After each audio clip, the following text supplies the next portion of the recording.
Make it louder. Make it so you can hear me. Cool, okay. Welcome to SLEERICKETS, a podcast about poetry and other intractable problems. My name is Alice. I am one of the SLEERICKETS co-hosts. Matthew is, I think he said Bahamas. I think that's where he was going, maybe Iceland. I feel like he's more of an Iceland guy than he is a Bahamas guy. Anyway, he'll be back soon. But for now, you got me. This is the third installment of what we're calling our listener crit episodes. One of the things I love about this show, which I feel like I can still say even though I'm one of the co-hosts, because I am a fan, a massive fan. One of the things I love about SLEERICKETS is that it keeps becoming more itself. And I think this kind of episode might be peak SLEERICKETS in a way, in that it is directly tackling the intractable problem of poetry. And the way that we do it in these listener crit episodes is that we take listener poems that have been sent in to us and we critique them, try to give some practical suggestions about how they could be improved. We try to do it as honestly as possible because, let's face it, honest feedback on poetry is almost impossible to find. So 5 listeners sent in their poems for us to critique on air. We don't name the poets, only they will know who they are. We're so grateful to each of them for sending in these poems. I was so grateful to be involved. This is one of the most, I've had so much fun on this show in so many different ways, but this is one of the most enjoyable episodes I've recorded, I think. I was having a ball doing this. If you would like to join in on the fun and have one of your poems critiqued by Matthew, maybe Matthew and myself, maybe Matthew and Cameron, you can do that. All you have to do is subscribe to The Secret Show. To do that, you need to go to sleerickets.substack.com. It's really cheap. You will get access to over 150 extra episodes of SLEERICKETS if you do this. And you also have the option, when you're feeling brave, when you're feeling like you want to know the truth about your poem, you can send one in and you'll hear it critiqued on air. I think this is an exceptionally brave thing. I don't know that I would be brave enough to do this, but I'm grateful that other people have been. So we're about to get into that. We're going to do 2 listener poems on this part of the episode and then 3 in the secret show. But before any of that, we have some important business to cover about a little movie from 1990 starring Brian Platzer.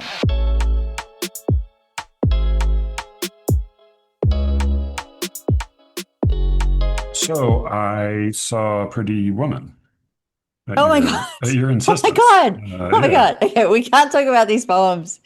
What did you think? Tell me every single thought you had. Oh my God. Yeah, it's fair. It's so. I mean, the main thing is just that Julia Roberts is just an overflowing fountain of charisma. Like she's so just out of this bubbly world. and like magnetic and delightful. And you see, this was like a pretty early role for her, wasn't it?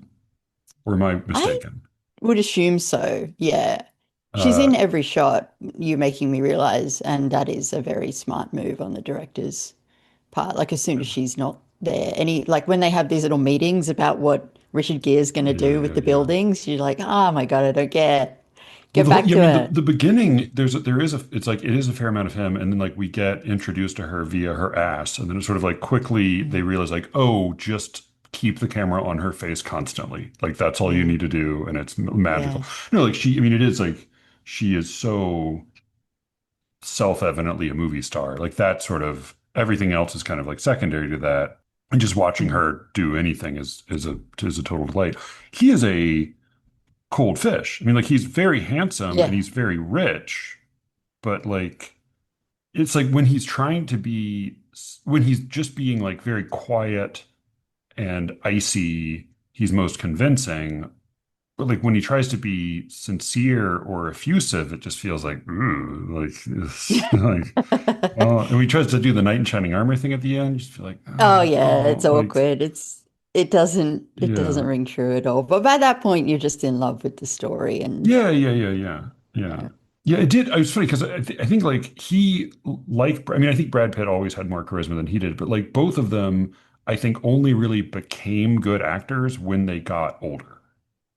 Mm, Like they were sort of like they were yeah, sort of too pretty, and then in their later movie, like in Arbitrage, Richard Gere is I think wonderful. Like he's really I really love good. Arbitrage. What a great film. But yeah, he sort of Yeah, needed to Primal Fear also very age good. into. Oh yeah, Primal Fear. Yeah, yeah, yeah. Like it just took Mm, some time for him to age into the right kind of stuff. But yeah, I mean, Pretty Woman is mm, just as a showcase for Julie Roberts' smiles. I mean, like it is like wild. I yeah. appreciated that it was because if they did it today, there's just no, like I mean, I'm curious about Honora because I think like Sean Baker I do trust as a writer director. If they did a Pretty Woman style Pretty Woman today, I can't imagine they would have her suck his dick on the first day. Like my guess is like they would find some way for them not actually to sleep together until she was doing it not as a prostitute. Like it would be sort of like Mm, weirdly noble or something. But it's interesting. Yeah. it's much more seedy than Yeah. you would expect a romantic comedy to allow it to be. It's funny you say that because I found some cut scenes about 6 months ago. Oh, okay.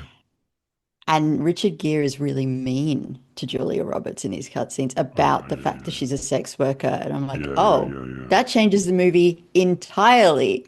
Now we hate him. Like the fact that he's kind of just made of cardboard Right. makes it work Helps. because he's Yeah, just yeah, a yeah. John the whole time. Right. And, she's Julia Roberts. So we're in love with her. Right. Obviously, he's in love with her. And that all kind of hangs together. But you watch these scenes where he's like, well, what would you know? You're just trash. Yeah, it changes the whole movie in this really horrible way. Yeah, yeah. So Because they yeah, need Jason Alexander to be like basically like to become a violent rapist at the end in order to make Richard Gere look good. Like they I need I like this so contrast of like this yeah horrible, horrible scene where he can then be like, "Hey, at least I'm not this guy." yeah. But the fact that he's then going to offer to put her up in a nice condo is still just it's such a gut punch. But yeah, best possible use of Jason Alexander ever. Just like he's just like, He's and he so goes there, like in that moment where he decides, oh well, yeah. I can He's do just this. thoroughly slimy, but again, like Yeah. more charisma than Richard Gere, even in his sliminess. No, Yeah, I I never mean, really the thought true about, romantic comedy is between, like, the true romance of the movie is between yeah. Julia Roberts and the hotel manager, Yeah. the old guy Oh, who, like, I is very love him disdainful, so. but, like, correct with her, and he sort of knows how to deal with this as a policy, Yeah. but then he sort of slowly Yeah. warms to her, and you feel like, well, I got to like, Yeah. I like, by the end, I liked him in a way that Richard Gere was still Yeah. like, well, you're just a rich guy. But yeah, Yeah, the crusty I'd old hotel never manager. really thought about that. Yeah, the hotel manager is so wonderful. And Kit, her friend Yeah, from, yeah, it's a delight. Yeah. yeah, she's great. See, now you've seen it, now you'll get all the references which are happening all around you all the time. You just you hadn't seen it before. And it's I mean it is itself a at least nodding throughout to My Fair Lady. Yeah, and Cinderella Um, and yeah, yeah. yeah, yeah. I mean, which is all of these. But like, even I was curious because there's like the horse race scene where she has to dress up, and it's even like Yeah. polka dots, if I remember. But then it's just sort of it's a slightly different scene the way they handle it. Yeah, Yeah. my granddad's favorite play. Hmm. I think he just thought like unironically it was like how things should be between men and women. He was like, this is just he would like sing, "Why can't a woman be more like a man?" But it was I don't think it was really with any like smile on sense that it was a joke. I don't, yeah. Wait, was this your granddad who was like the way to put a woman at ease is to rest your hand on the small of her back? Until she looks pretty. Yeah. Yeah. Yeah. Yeah. He was the one, yeah, same one who told me to always carry a watch, a handkerchief, and a pocket knife. And That's not bad advice. no. And he would recite Kipling and Poe. Yeah, you know, he was a total. I mean, he was. That's the thing. It's like he was a totally charming guy. Like he was one of these guys who, at least for much of his life, could sort of, or at least like sufficiently convinced himself and was, you know, convincing enough to others that he could be quite charming. Yeah, but Pretty Woman was good. I will now see Honora at some point. Great, great, great. I'm Um, so happy. so we have a lot of poems to talk about, We have a and lot of poems. yeah, I was sitting here before trying to do my little job hunting bullshit and thinking how great it would be if I could do this kind of thing for work rather than what I normally do. But just in case anyone out there listening has money to spare, I'm yeah. I very mean, I'm very good. I'm extremely good at what I do, which is take horrible piles of words and make them better. yeah, yeah. And I mean, yeah.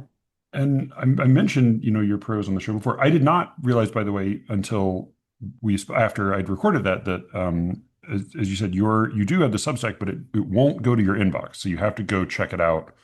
You have to go to the site to check it out. Yeah. You won't Um, get a um newsletter. She won't send you junk mail. You have to go check it like a normal blog.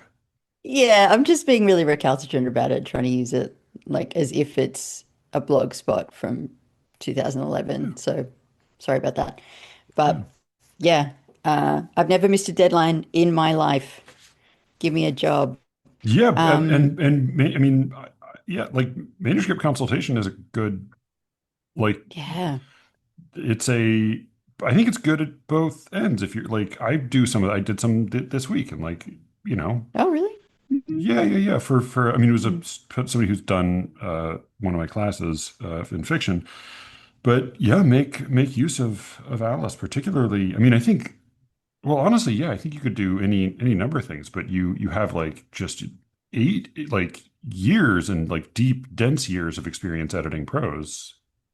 Like I Yeah. imagine you could do that in your sleep.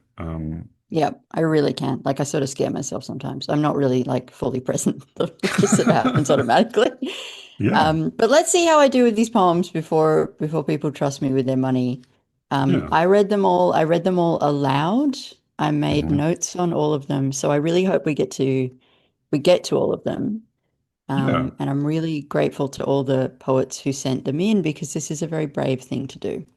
It is. Yeah, no, thank you so much, everybody who sent in. And I assigned, semi, not totally randomly, but semi-randomly initial letters to each of the poems. So we'll just go by those. I have to say that as a listener, last time I was trying to figure out, I was just like, okay, so Jay, so is that Elijah then? Because there's a J in his name. So just yeah, Yeah. acknowledging that people out there will be doing that. But Yeah, yeah, we're of course smarter they than will. that. Yeah. Of course, Yeah. of course. Yeah. Good luck. Good luck, good luck. Yeah, so where do you want to start with these? Let's There are start with, three sonnets, and then one's a little longer and one's a little shorter. yeah, we have three sonnets. So I think we should at least try to do the three different types of form that we have and Mhm. maybe come back to the other two sonnets. Let's do self-portrait as a lovebird to start Okay. with. This Sure, is the one sure. I think I have the most to say about, maybe. Okay. Uh, well, I guess I imagine we'll go through it more than once. Do you want to read it through to start? Yeah, yep. So the poet who sent this in will be referred to by the letter E, and this is self-portrait as a lovebird. Giant who serves me figs and millet spray, who mugs for kisses, beak to floppy beak, and softly claws the feathers on my neck. I wonder if you love me like you say each time you leave. You lock me in a cage that lacks a hollow under a drab light. You trash the morsels I regurgitate and let me scream when a shut door won't budge. I crack the bathroom once. A goose is caught in a white ledge, and as I near, it hisses falling water. Taking flight, I spot another bird copying me. So this is your side piece, eh? We cock our fiery heads. Attack. You dash to break it up, but I'll be back. All right. So, portrait as a lovebird. So this is a speech spoken presumably by the author, speaker, poet, but in the voice and from the perspective of a lovebird who it is an interesting kind of vision because the lovebird, this is not only the speaker taking on the persona of a lovebird who is a pet, but a pet who reads all of the humans existence in like bird language or like from a bird perspective. Mm, So we like the human's, beak to floppy beak. I assume the floppy beak is the human's soft mouth. The goose that's caught in a white ledge, which hisses falling water. I'm assuming this is a sink, a curving sink faucet, and then seeing a mirror. There's a bird in the mirror, your side piece. The pet taking up, and this is the same with my dog. Will get if Joanna tries to get physically affectionate with me, our dog will whine and jump up and try to wriggle in between us. So this hmm is a similar kind of thing. Yeah, I don't know where to like I have notes on tone, I have notes on sort of the overall conceit, and then I have notes on the language, word by word. What's your instinct as to Yeah. where you'd like to start? I think we should start with the overall conceit. And I just want to acknowledge before we get in that my instinct when I do this kind of work is to jump straight in and start trying to fix things. Mhm. And I think it's worth saying at the outset that this is quite a nice original idea to put into a sonnet. I haven't seen too many poems like this that I can remember. So, yeah, what do you think of the conceit though? Yeah, once I got my bearings reading it, I have not read something like this. So this definitely does not feel like, oh, yet another one of these poems. I think I'm Yeah, I'm with you. I can't, and that is no small feat because most of the time my feeling is, oh, another one of these poems. I am always skeptical of self-portrait as poems, particularly when there's a big stretch. But then I think part of my hesitation in this is that Lovebird is there are literal lovebirds, and this is the lovebird that is a pet bird. But like for example, in a counterfactual version of this poem that was called Love Portrait as or sorry, Self Portrait as Parakeet, say, that's a straightforward comparison to a bird. Self portrait as a lovebird. Lovebird is already used figuratively very commonly as a term for human beings who are in love. So I hit a little bit of a just cognitive skid there. And then I guess partly what I want to know when you do a self-portrait as something is presumably you're showing me a self-portrait as something other than your natural form because some aspect of yourself can be revealed in that other form that we would not be able to see if this were just a straight ahead realistic self-portrait. Um, exactly, exactly. And so then I'm I kind think of I have wondering, this. like, well, what is that thing? What is that aspect that we can only Yeah. see if we see you as a lovebird? Yeah. And I think that's the same snag that I hit with the conceit. I think maybe a useful exercise that E could do is to just sit down and write out what are the things that I do that a lovebird, specifically a lovebird, not a parakeet, not a magpie, a lovebird, also does. Because I think I actually quite like self-portrait as parakeet. That sounds like the Aussie version of this poem. That's a pretty good actually. But yeah, Kookaburra, just though, or whatever. Yeah, it'd be yeah, self-portrait is some, kookaburra. But what is it a kookaburra does that's exactly like what is it going to reveal about you? I mean, I was looking at the self-portrait as poems on Poetry Foundation. They all seem to drop the article. So we've got self-portrait as masturbator, self-portrait as daily sustenance, yeah. self-portrait of body as night. All of these are fairly insufferable. But what is it that the lovebird does? I mean, my association with the lovebird is you always have to have two of them. So Right. I was also Like a working beta past that fish, like the idea. opposite of a beta fish. Yeah. So why have we chosen Lovebird? Is it just because it's a love poem? Yeah. That's one question. The part of me that kind of likes this is that because the lovebird is dependent on the beloved and at the mercy of the beloved and possessive of the beloved, but also doesn't understand the beloved. Like doesn't understand what the whole circumstance that he's so like the part of me that kind of enjoys this is the like John Forbes and Elizabeth Bishop both have like short surprise love poems. His is about the war in Iraq, and hers is called Insomnia. No, is it Insomnia?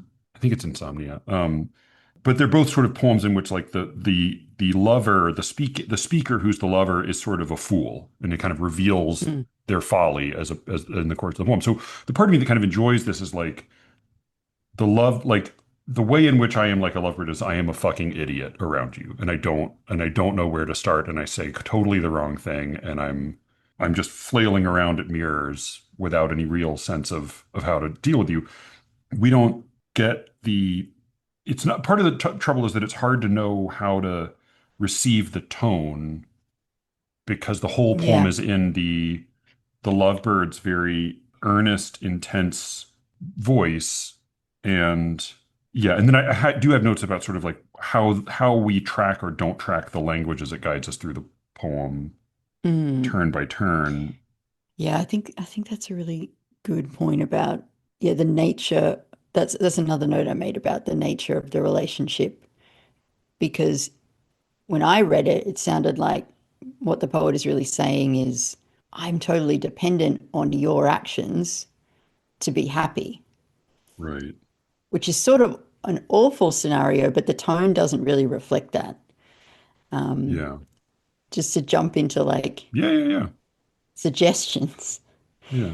What if we start out with, I think the strongest line in the poem is, I wonder if you love me, like you say. What if we just start there and see how that changes things? That's one of the lines that I would definitely keep.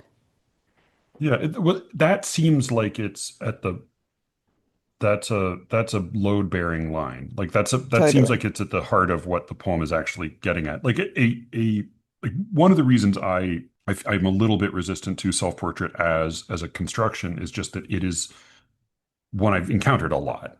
And it's not, I mean, it's not like high, it's not super fashionable, but it is like very common. And like, I Mm. wonder, as with plenty of like Robert Frost poems, if, you know, like there's a hypothetical version of this poem that is just a description of a lovebird doing lovebird stuff. And Yeah, in maybe he observing is that, we trapped by the see a title. certain kind of pattern of behavior that then we definitely recognize as belonging to a kind of human relationship, but we don't need to have it explicitly stated. Yeah, So that, that's a really easy fix. yeah, I Just mean, take and off self-portrait. right, and whether you keep self-portrait or not, it does feel like you want the poem to be able to provide that kind of like the pleasure of a poem like this is that we will recognize in the description the figure of something we know from our own experience. Like I think of do you know the Don Patterson poem, shoot, Apology? Is it Apology? Let me see. Don't know Don Patterson very well at all. Yeah, he can be a little hit or miss, but I mean he can be very hit or miss, especially lately. He's gotten a little, oh, a gift. Yeah. This is a gift.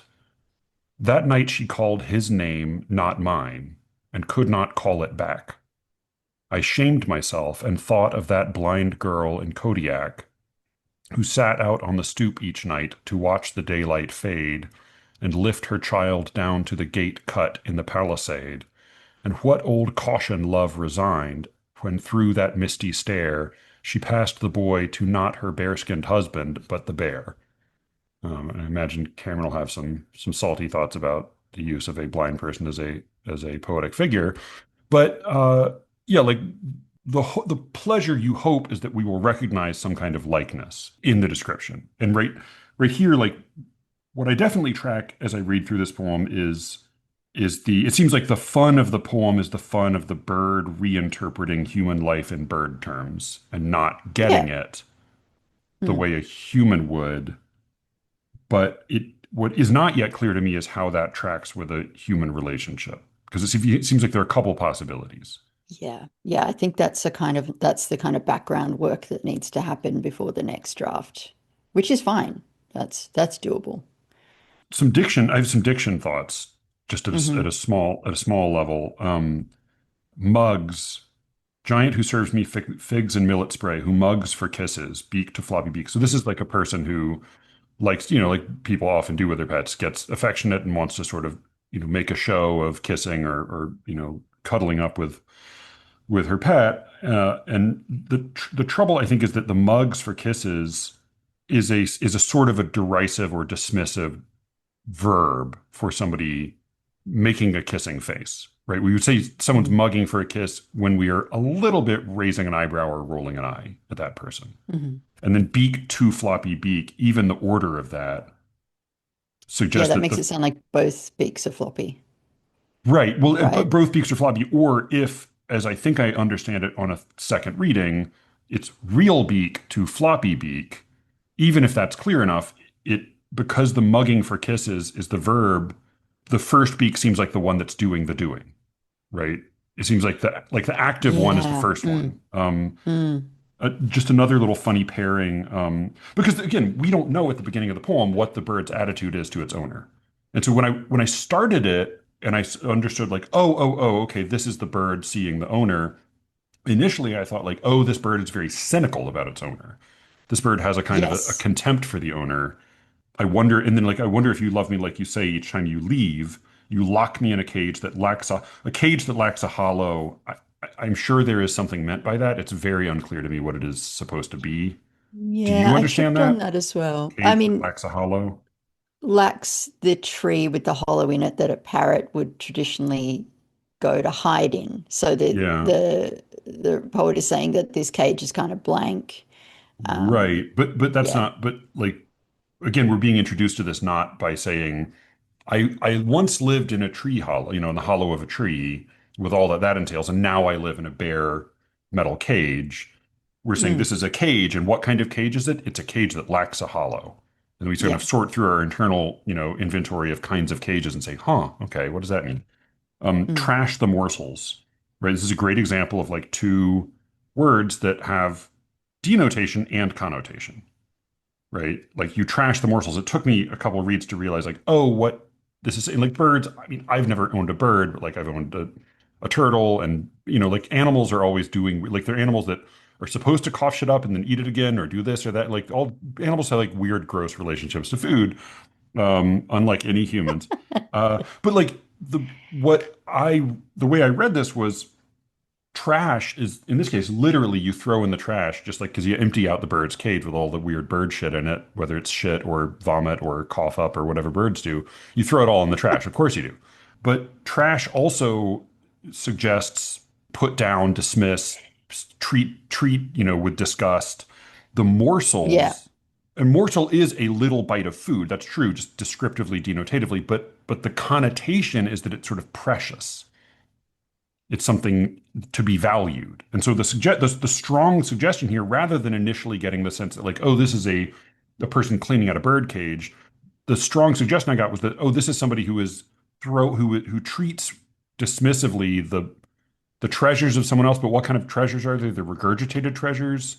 And I just don't know if again, like I can imagine some possible meanings. I can imagine some ways of coming at this, but it's not clear to me how in control of the connotation the poet is, because I can't quite track a consistent feeling of what this relationship is.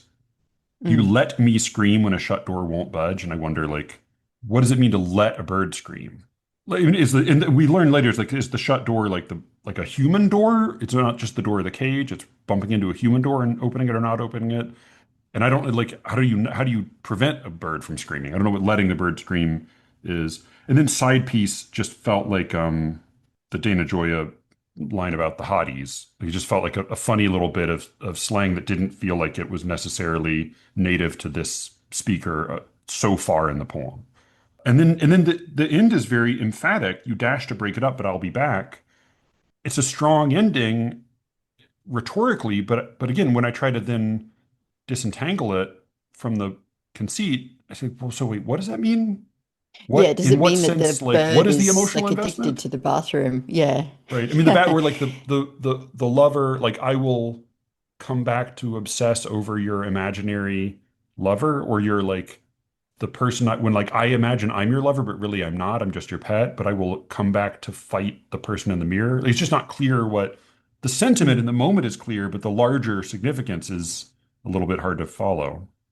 I think, and E is obviously listening to this and perhaps feeling a little bit downcast at the moment, but what I would say is this is a bit of advice that Jonathan gave me and it really helped. Like, just all these problems I think are coming from being trapped in meter and rhyme.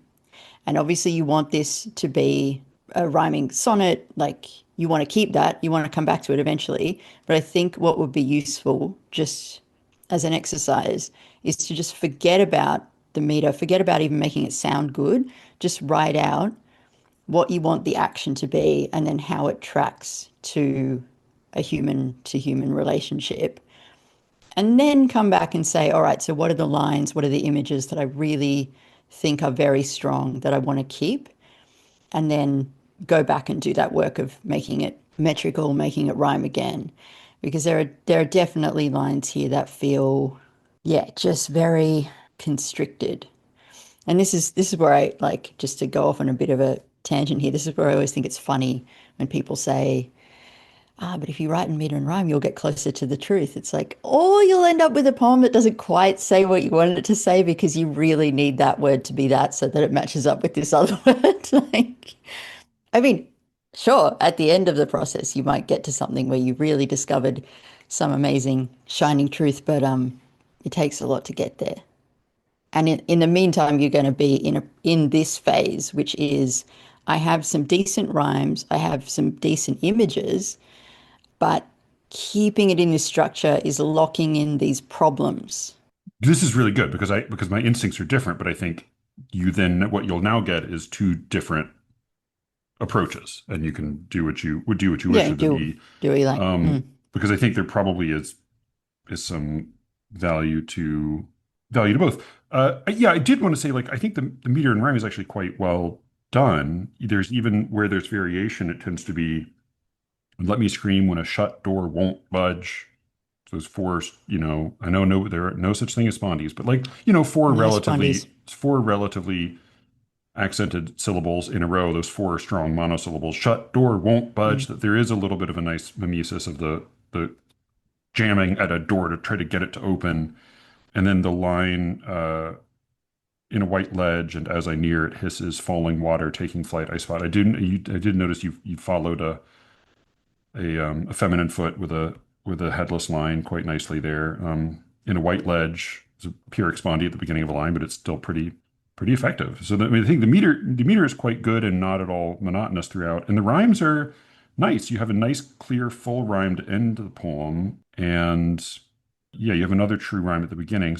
Spray. So ABBA, CDDC, DEDE. I mean, it's sestets. I mean, in sonnets, I guess you can just mess around with the sestet. DEDE is a little bit of an odd departure there, and then FF at the end. But there, spray, say, beak, neck, cage, budge, light, regurgitate, caught, spot, hisses, this is, attack and back.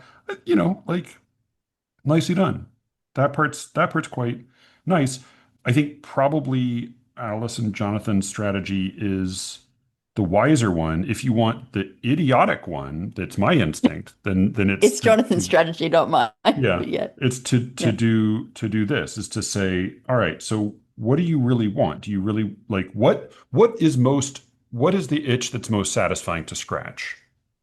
Is it Mm, writing about this relationship and a dissatisfaction with it? Is it trying this bird conceit thing? Like, what is the part of this that feels like the most fun, the part you most want to return to? no, I think Because that's smart. That's a yeah, good question to answer. Yeah. well, no, okay, that's the smart, thoughtful part. Here's the idiotic part. Because my thought is basically like, as it stands right now, I think this doesn't quite make satisfying sense as a lyric, and you could do a lot of hammering at the language and the conceit throughout, but I think you would probably end up having to disassemble most of the poem in order to revise it. And my Yes. instinct is to say that because you're not, yeah, because the meter and the rhyme is like fairly competent, what seems to me to be the case is that maybe what you could really use is just several different passes at this. So my instinct is to take like whatever the part of this that's most appealing to you, and it may be that it's not exactly what you thought it would be at the beginning. It may be that as you went along, you discovered, oh, I actually really like this bird thing. I wasn't thinking about that, but I like the bird thing.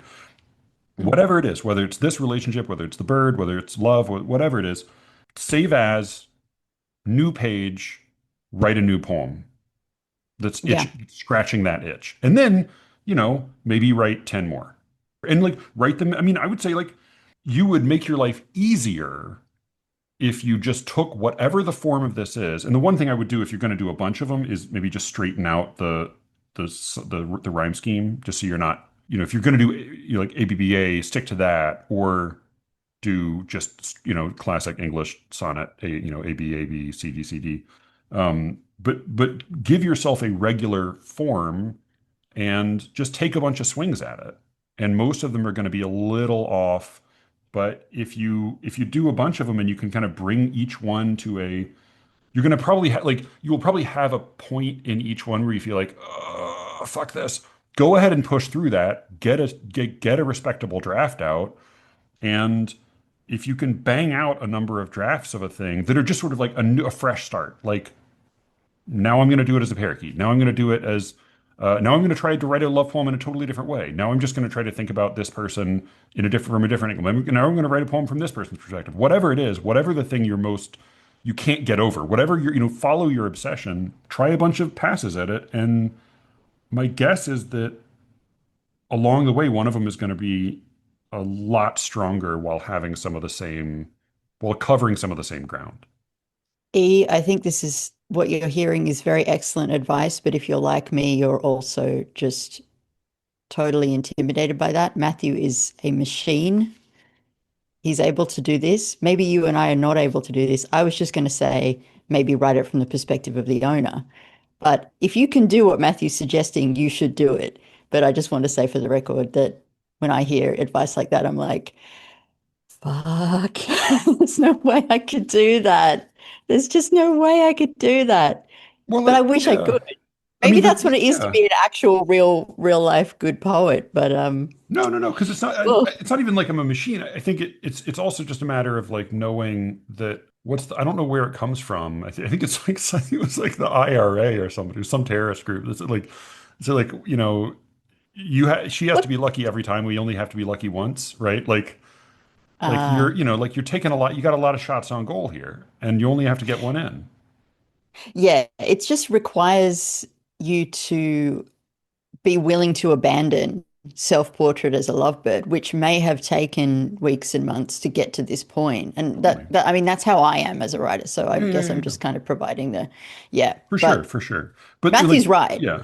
Well, no, but no, but like, and the thing to remember is that no matter how much time you spent on it, even if nobody ever sees it beyond this, that's not wasted time. No waste of time in writing. You're making yourself a better poet by doing all of that work, particularly if you really have to grind at it. Mm, What the real value of all that time you spent revising it is the work it did on you, not the work it did on this exactly. poem. It's going to make you a better writer of the next poem. Yeah, my instinct is that as it stands, this doesn't quite stick as a lyric, but it suggests that there's good poems in your future. Agreed. Yeah. Yeah, Good poems in the future. and maybe in the past, I mean, not also maybe just before, like maybe the poem right before this was great too. I don't know. Right. Right. Yeah. Yeah, Thank you, E. yeah. Thank you. We appreciate it very much. Can we go to M's 22 degrees next? Yeah, yeah, Because yeah, this one kind of had me a bit stumped. I sat down with it again this morning and came up with a few suggestions, but yeah. yeah, maybe this would be one for you to read. Sure, sure, sure. All right, this is 22 degrees, and we're calling the poet M. The morning sky shines crimson, so sailors batten hatches. Although the sun beams brightly, I search my box of matches. Some call it an old wives' tale, some navigators knowing. There's a ring around the moon, means a rain is growing. The stars unveiled by twilight burn fast as some good omen, their souls released from torment, shot forth by some great bowman. And though the creeping shadows exhale their foulest breathing, there's a ring around the moon, means a rain is seething. Deep in the Night Lord's kingdom, wolves lift their lonesome cries. With angry clouds converging, we hide electric sighs. Now some proclaimed Messiah approaches with a drumming. There's a ring around the moon, means a rain is coming. Do you know what the title refers to? Because I had several thoughts and I wasn't sure. If it's Fahrenheit, it's very cold. If it's Celsius, it's what, fairly mild? I don't know. Celsius, that's a perfect temperature. That's Yeah, Sydney every day of the year. yeah. But And I was it's assuming maybe it's latitude, but then I I think it's wasn't probably a sure. location thing. Yeah. Yeah, yeah. But the But I was also title looking was like my there's a sailing thing where like you can only sail 22 degrees into the wind or something. That's probably what it is. That's But probably again, what like it is. But it's specialized knowledge in a way that like whatever it's not clear what it's pointing toward for us idiots or me. I don't know. I don't have any sailing experience. as of the last year and a half, I have lived with a sailor, and This is I I hear a think like my lot of instinct is sailing like Tom stuff. will know. Tom will know what Yeah, this no, is. but he will know. But the thing is that, yeah, it is like another language. I go down there and hang out with those guys, and I'm like, oh God, it's like hanging around a bunch of Japanese people. Um, the title is a big opportunity here because you can let it do a bunch of work for the rest of the poem. 22 degrees is probably a very clever title if you know what it means. But it's just like, Yeah, oh God, I've done this so many times, Em. I'm just like yeah. so attached to my title because I know what it means. I know what it's suggesting, and I'm very clever. But like, you got to give it up. You gotta you gotta let the title do Yeah. like some heavy lifting. The parallel that leaps to mind, of course, is 90 North, the Jarrell poem. Yeah, which is, I mean, and again, like I guess it's not a matter of like you're allowed or you're not allowed to do this. It's just a matter of that's a choice and that's an opportunity you have. And so if you're gonna, if you're gonna leave that a little bit murky or a little opaque to readers who are not already in the know, and I'll just say like a fair amount of Google searching didn't yield an obvious answer. I did bother to look it up, and I Yeah. wasn't able immediately or even after a few goes to find like, oh wow, oh that's okay, cool. Yeah, and I guess you're right. Like you can get away with any title, but because this is a mood piece, Yeah, yeah, I feel as if the title should be saying who, where, what is the goal? What is this poem pointing at? yeah. I mean, Because it it feels feels like quite diffuse to me. yeah, yeah. The poem as a whole. So and it does seem so. My very limited knowledge of the stuff. What I if I recall the rhyme that the poem's referring to is red sky at night, sailors delight, red sky at morning, sailors warning. Yeah, Um, see, we always say shepherd's delight and shepherd's warning, but that yeah, might be an Aussie thing. Anyway, yeah. I mean, it's definitely not shepherds. I've heard because I that's even more alien to me than sailors. Like I have ever handled a little sailboat. I've never herded sheep. Uh, Hey, yeah. Uh, but in maybe maybe sailors and shepherds prefer the same kind of weather. I don't know. Would make some sense. But that seems to be the opening tension of the poem. The kind of the opening bit of the poem is like, let's set up a contrast. The morning sky shines crimson, so sailors batten hatches. Batten hatches, again, I don't actually know what battening hatches is. What I do know is that that as a phrase comes very readily to mind as a sailor cliche thing to say in the middle of a storm. Batten down the hatches. yeah, It just feels like that's like standard issue sailor dialogue boilerplate. So whether or not it means something that's very specifically helpful right here, it definitely comes to mind as like shiver me timbers. yes, it does. It does. And there are a few other moments in this poem that I wanted to point to. I think it just needs a general cliche check, if that doesn't sound too harsh. No, yeah, that's helpful. And again, it's the thing with cliches and received language is not that they're bad. It's not even that they can't be valuable. It's just that they can be, we tend not to hear them the same way we might hear fresh language. I often use the expression dead skin, but it's a little bit like when you hear an announcement overhead in a train station or an airport, and there's a difference between like, oh, that is the person who is at the desk calling out the names of passengers, I need to listen, versus like, Yeah. oh, I'm listening to a recording. And as soon as I know I'm listening to a recording, I tune out because it's not going to be Mm, information that's useful to me. So hmm. cliches are sort of like the poem is like tapped into a recording for a moment, and so I'm not like, oh, this is just plugged in here, even if that's not Yes. quite fair. Yeah, but there does seem to be like a tension set up between like people in the know, sailors, etc., or figurative sailors, and people who are not in the know. So there's the morning sky shines crimson, so sailors batten hatches. Although the sun beams brightly, I search my box of matches.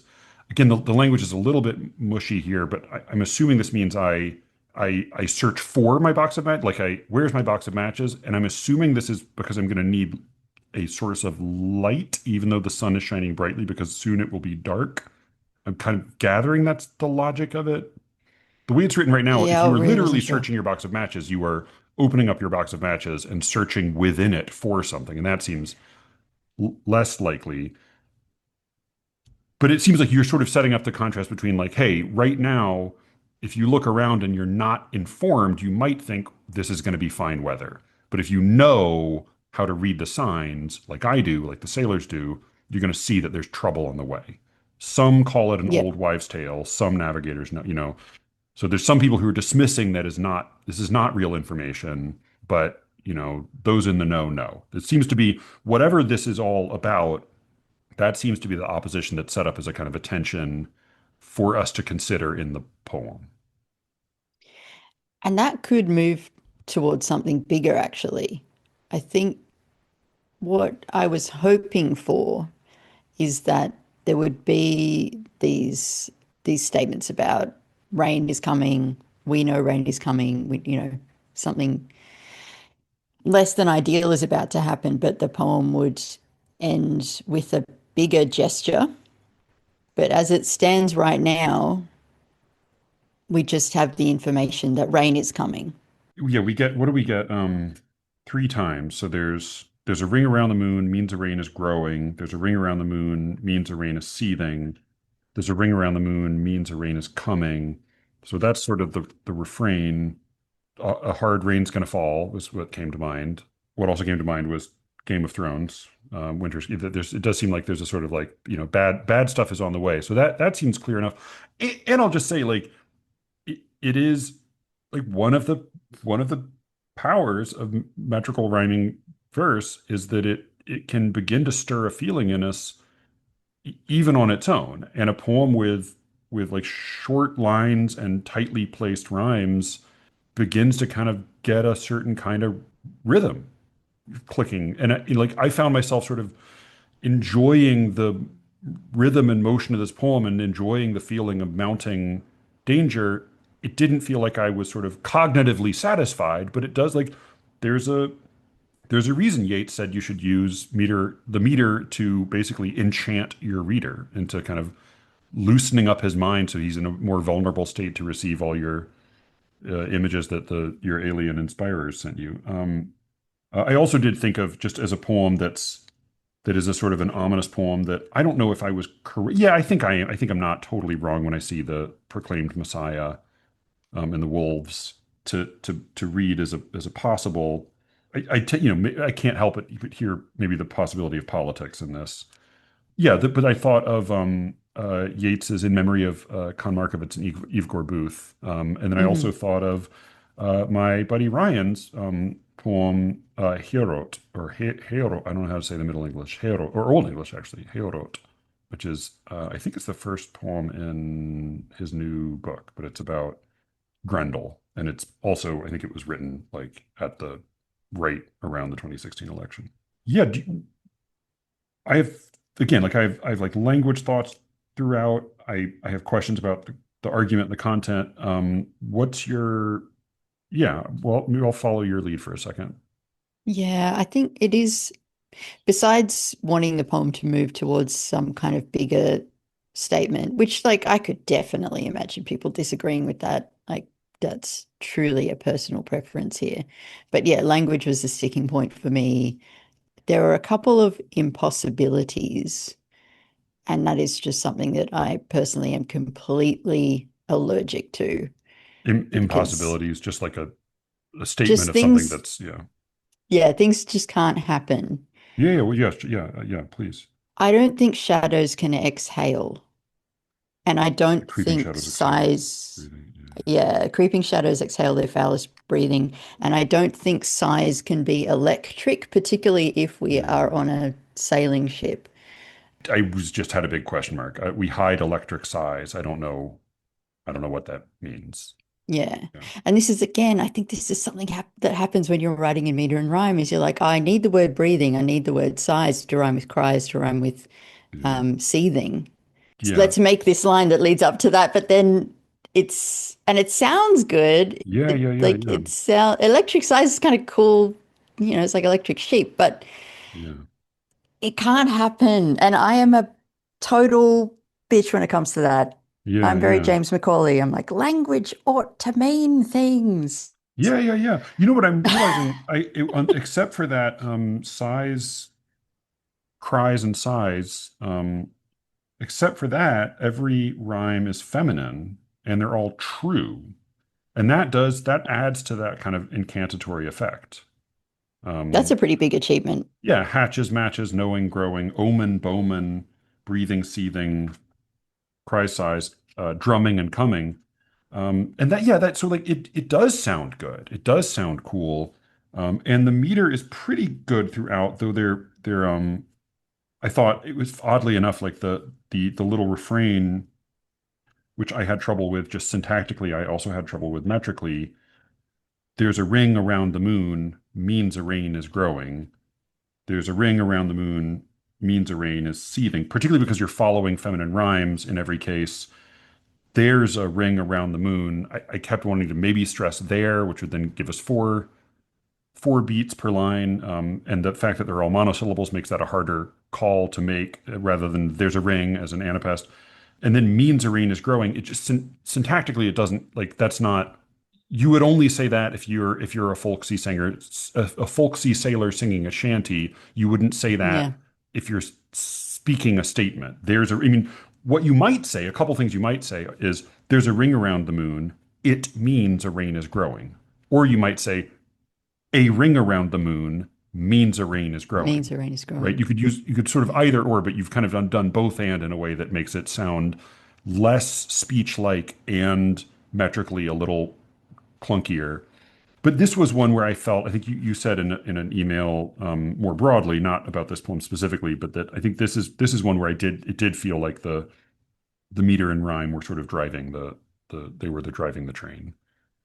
Um, Yeah, I stole that again from Jonathan Farmer, who was looking at a poem of mine. And he was like, I feel that the meter is driving the bus here, Alice. yeah, And I yeah, was yeah. like, fair cop, mate, fair cop. Yeah, Um, it does yeah, feel like just that here. And and you're yeah. very faithful to it, but like you're very faithful to a very demanding rhyme scheme and metrical scheme. And so you're then making a lot of compromises in what you're actually saying. Now that you've pointed that out, and I'm too much of a newbie to have even seen that, but I can see, I understand the choices better. But yeah, there's got to be some tough calls. Yeah. I need a better sense of when we are. I think maybe the language Yeah. is kind of, it's now, but it's not now. And Yeah, yeah, yeah. it's the real word, but real world, but maybe it's a fantasy world. Yeah. Well, we're also We in just need to several be different times of day situated. over the course of the poem. Yeah, Like we're yeah. in morning and then very shortly we're at twilight and then we're in the Night Lord's kingdom. The Night Lord's kingdom is, I think, going to be very hard for somebody to read with a straight face. I think like that line is very, very vulnerable to the scoffer in the corner of the mind, right? Like it just feels it feels like it's very hard to take that register and title without a smirk. That's my The instinct. scoffer at the corner of the mind. No, that's great. That's great. Yeah, just doesn't Wallace Stevens have like the palm at the end of the mind? The Australian poem? poetry has the palm at the end of the mind. I don't know. It's Oh, maybe some that's probably doesn't yeah, matter. probably. Who cares about Wallace Uh, Stevens? yeah, The, so what? what I'm trying to figure out is like, what is M's goal? Right. What does M want to say Yeah, yeah, with yeah, this yeah. poem? And if I had a clearer sense of that, I think I could give better practical advice. But for now, I think it's title, cliche check, tormented souls, lonesome Yeah. cries. Yeah. They gotta go. Yeah, well, and just And I mean yeah, the actual claims being made throughout or get very hard to track. The stars unveiled by twilight. Stars unveiled by twilight is a great little line. yeah, that's really nice. Again, Yeah, like so that's much. That's good. the thing is like what you've done really well is it sounds great for the most part. Like it really does. It just sounds really good. It sounds good enough that I didn't notice until the second read how little sense it made. But the stars unveiled by twilight burn fast as some good omen. What does that mean? Do good omens burn fast? Do good omens Again, burn? Do bad yes, omens burn slow? Do but this is where meter makes you say stuff that doesn't make right? sense. Oh no, but that's what I mean. Is like it sounds it does like it sounds really good. Mm, But it just makes very little sense. Their souls released from torment, and then I thought like, okay, well, when are like if we believe in souls and we believe in them experiencing torment, when are the times when souls are released from torment? You could say, I guess, when they achieve the end of purgatory, they're released from torment, or when Jesus harrows hell, or when Heracles rescues Theseus from Hades. But like, that's a relatively small set of cases where souls are released from torment, and then they're not just released from torment; they're released from torment by being shot forth by some great bowman. You're like, well, what is that? yeah, and I can imagine Em listening to this and feeling like, oh God, nobody would think about it that hard. But unfortunately, Yeah, once this voice gets into your head, I have a Matthew Buckley Smith that lives in my head now, and he's yeah, always asking me, like, what does it mean? What does it yeah, mean? And it's made my poems better. So yeah. Exhale it's their foulest unfortunately breathing. necessary. Yeah, maybe. Yeah, and I definitely had Nosferatu in my mind when I read, and though the creeping shadows exhale their foulest breathing, because in that movie that sentence makes a lot of sense, but the Yeah, true, clause makes a lot true. of sense, but it's very hard to follow here. Mm, Wolves lift their lonesome cries. I'll tell you, I like that they're lifting their cries. It's a quiet little metaphor, but I do kind of like that they lift their lonesome cries. They're not releasing them or howling. That they're, it's a nice little mm. choice of verb. But yeah, I have no idea what electric sighs are. I don't know what the proclaimed Messiah and why he's not even drumming something. He's approaching with a drumming. Yeah, I mean, my gut is that this is a poem that is where the feeling behind it is one of foreboding at some. I can't imagine what public catastrophe they could. He's like, That's you what I'm got trying to think. Is take your pick. 22 degrees like, You got a lot yeah, to is choose that from. You got a something? lot of Yeah. like impending disasters to choose from, and I can Oh imagine God. being in this like as with Hard Rain's Gonna Fall, like being kind of moved to write in response to something like this, and putting Mm. together some lines that sound really good and do kind of stir up that feeling. The trouble is that if you're going to put them in words, then the words also have to function as words along the way and not just as sounds. Is my Oh, yeah. you probably hate us by now, but I hope that was useful to some degree. Yeah, but this is again like it's hard to write something that sounds good. I enjoyed reading this. Yeah. And Yeah, it was yeah, again yeah. like the first I'm very bad at like extracting any denotation on a first read. I mostly just Me follow too. the sound. And listening to this one, I was like, hey, this sounds great. Yeah, me too. Hey, that's something. That's something for real.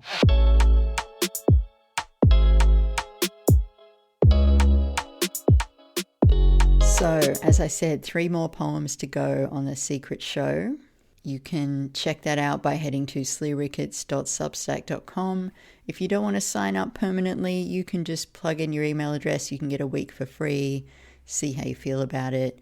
If you have serious financial challenges, just talk to Matthew. He will hook you up. And if you have money to burn, money to spare, then sign up to be a motherfucker of the arts. And that really helps us to do all the background work that we need to do to make the show. And it helps other people get to access the show for free, paying it forward. So as I said at the start, if you want to go through this process with us and have your poem put under the microscope here on SLE Ricketts, then sign up for the secret show and send your poem to Matthew. I've got a little bit of follow-up to do here at the end, but before I do that, I just want to make clear, because as I was editing this, I thought, I don't know how you sound, Alice. I think you possibly sound like a bit more of a rat bag than you actually are. I just want to make clear to all the listeners who are very much team meter and rhyme that I am also team meter and rhyme. I'm definitely saying on this episode a lot how using these tools can kind of back you into a corner. But that doesn't mean I'm against it at all. I am for it. So just wanted to make that clear. I also wanted to do a bit of follow-up on our Shark Week episode. So we did a 2-part episode which we called Shark Week for complicated reasons that I won't try to explain, about men in the poetry world crossing a line, making women feel uncomfortable in various ways. And we talked about all kinds of things. We talked about the Me Too movement. I attempted to define feminism, which went really badly.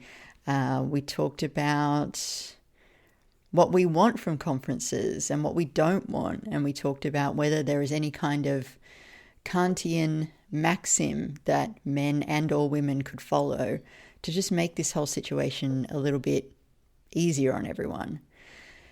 But what was surprising and kind of hilarious to me, that in amongst all of that, in amongst the hugeness of that conversation, the thing that people were most interested in talking about was a little offhand comment that I made about this article that I had read in The Cut called "Was Casual Sex Always This Bad?"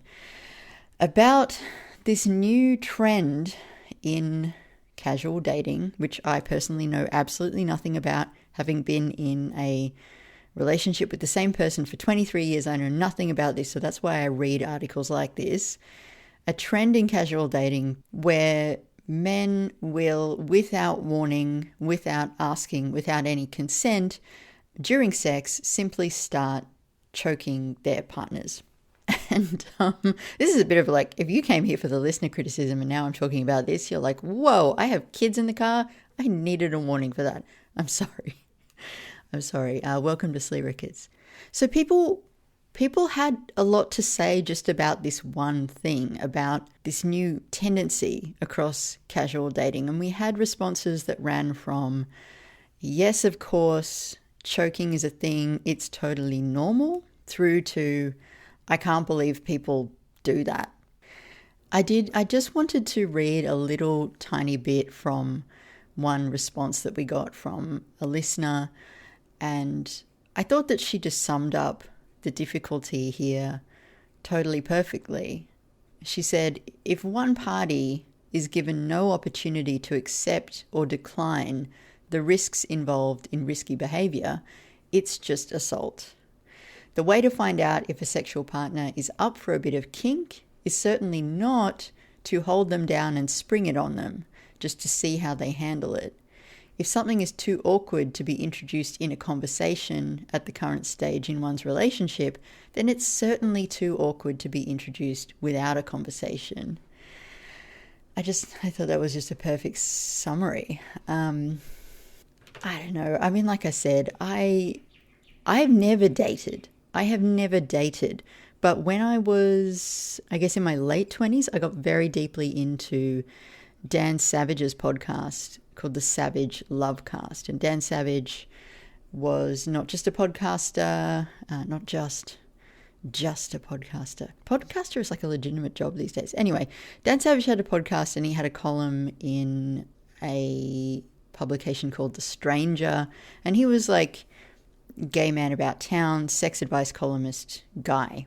And the Lovecast was where I learned about almost every sexual practice that I am now aware of. New stuff has been developed that wasn't covered on the Lovecast, but I learned a lot through listening to that show, and I learned a huge amount through listening to Dan Savage.